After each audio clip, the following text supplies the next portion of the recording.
What are the implications for South Australia because Victoria hasn't signed on to the agreement?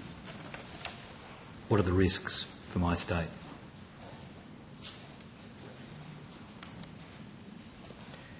I think the risks are, in terms of Victoria not signing on, I mean, the Basin Plan agreement is across all jurisdictions, so it's a collective effort in terms of delivering the outcomes of the Basin Plan. So those risks are a shared contribution across all jurisdictions.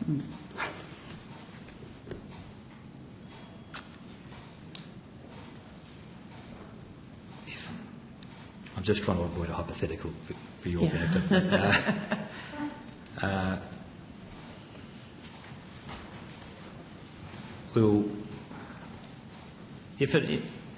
With no agreement with Victoria, will South Australia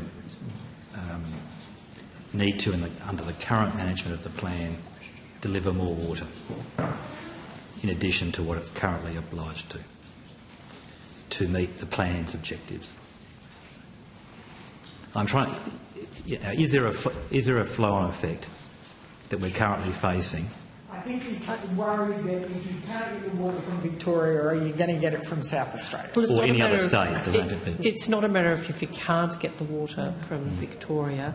I mean, the government's commitment to the 450 is to deliver the Basin Plan in full, so in terms of the 450. The issue of when it comes time for delivery of the 450, for the voluntary purchase component, that's something that the Commonwealth can proceed with, whether the jurisdiction sort of signs on or not.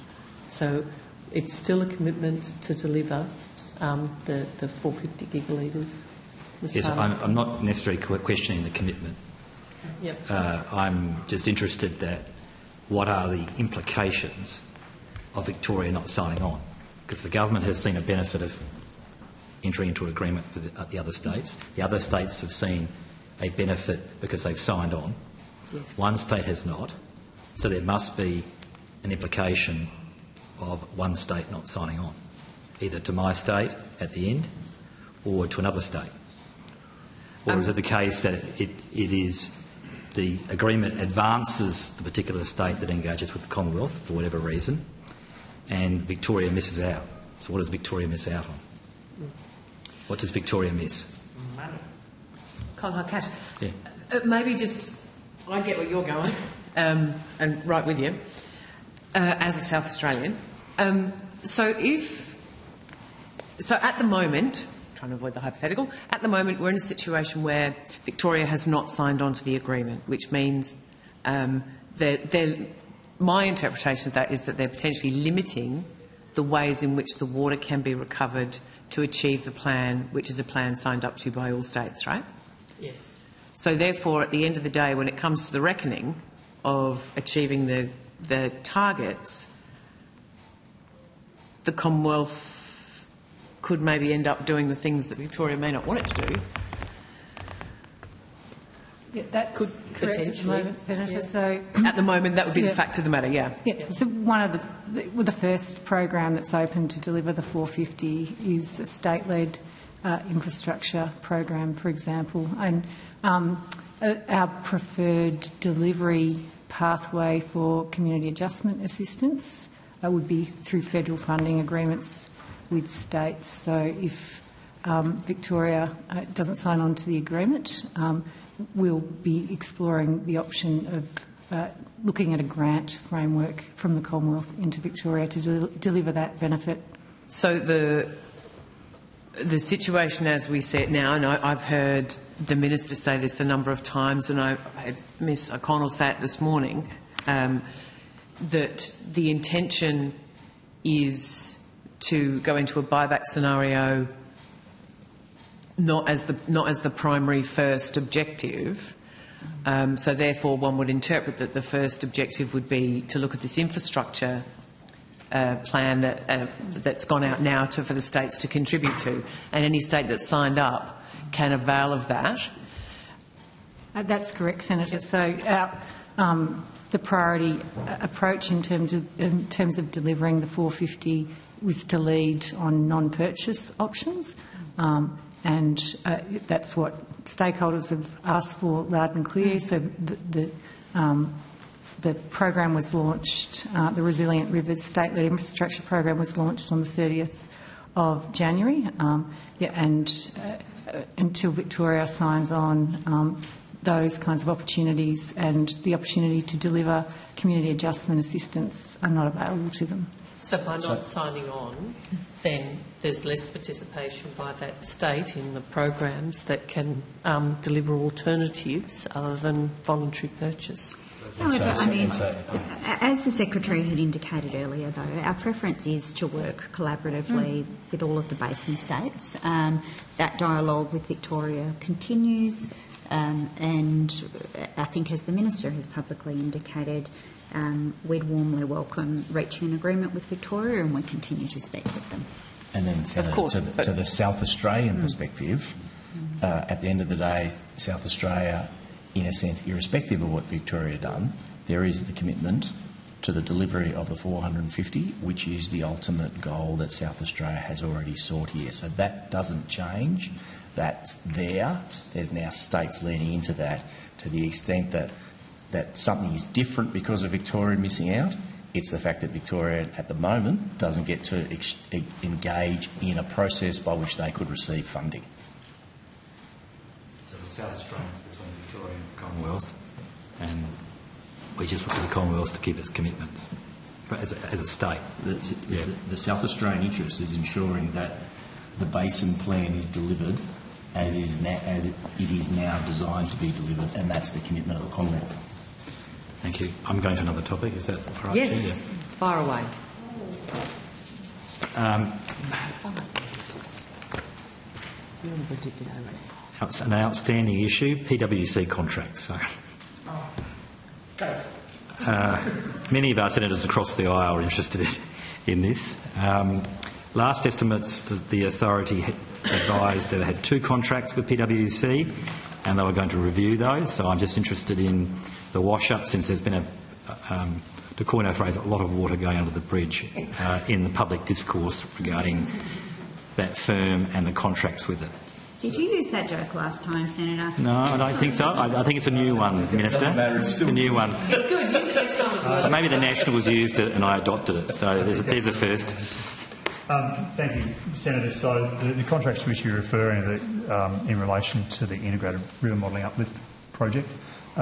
So we wrote directly and sought assurances from PWC and our signed consulting in relation to obviously no links to the issues that emerged in that organisation, and also assurances around sort of the independence and governance concerns there. We hadn't received those assurances in writing from PWC and our signed consulting, and we have satisfied ourselves in relation to that, and so they continue to sign. The newly created separate arm is continuing to provide services to us on that new contract.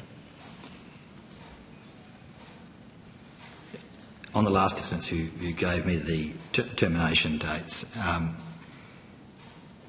Secretary of the Department, have there been any new consulting contracts with PWC or KPMG? I mean, you can take it on notice. I'm not. I'm happy to answer it now. There have been there are no current contracts with either KPMG or PWC. There are 2 expired contracts, one with each, quite small. PWC is 42,000. It was a water safety campaign, I think. That wound up on the 30th of December 22. I think that was before the PWC issues arose. And then one for KPMG, again 40,000. That wound up on the 7th of June 23. I'm quite sure what that's about. I could take that on notice. But you take it on notice. Very small for this group. Yes. 2 minor contracts now expired voluntarily.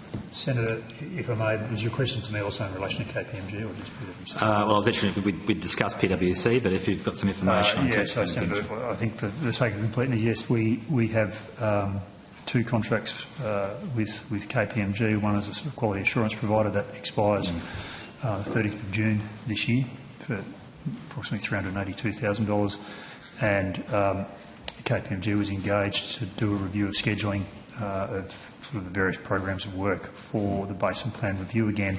That contract was started on the 30th of November 23 and will complete on the 30th of June 24, and we can provide you the specific details of that as well. Yes, could you just take on notice the consulting firm contracts with the department and the Basin Plan that are currently, if there are any on foot? I don't really need it today. Just in relation to the Basin Plan? Yes. Yep. Yeah, I don't need the whole... No, that's right, otherwise you like to attend response. And, Secretary, given the public discourse around these consulting firms, have you changed in the practices and procedures in your department at the moment to ensure that around when engaging you have necessary assurities regarding the probity of behaviour? Yeah. So, as a result of the lived learnings for all public service departments out is, we obviously have received advice from the Department of Finance about all the necessary steps and changes that should probably be made to ensure that we're acting consistently with the PGP Act and otherwise. So, of course, my department has moved to do that. I should say, and I've had this discussion previously, as you know, Senator, we're under an obligation to contract for value for money. So in an open tender process where a consultancy puts in a bid, then I'm under an obligation to consider that along with anyone else on a value for money basis. So it is important just to preserve in mind that the ultimate obligation we have is value for money. That means that tenders that are offered by consultancies need to be considered in that framework. The reality is, I think the bigger point more generally is, what is my department doing about this issue? We are trying to lift our capability internally as a collection of public servants so that we can minimise our reliance on consultancies. In many ways, I kind of see that as the large part of the cure, rather than trying to finesse or run marginal arguments around implementation of the PGP Act. And I haven't got the stats with me, but I can table them. But over the last year or two, the reliance of my department on consultancies has declined greatly. Yes, thank you for that. My question was actually less around cost and more around how the Commonwealth ensures ethical behaviour, which has difficulty, particularly, for example, a complicated model. Correct. Yeah. Which is about the implementation of obviously our obligations under the PGP Act as advised by Finance. And of course, the other thing just to note is, obviously you've heard it mentioned here today, we rely on probity advisors quite strongly as well to help us guide us through these issues, because they're not always easy. Given your background, you fully respect that. So probity advice is something I personally get a great deal of comfort out of in trying to navigate these things. Thank you. Another topic? We might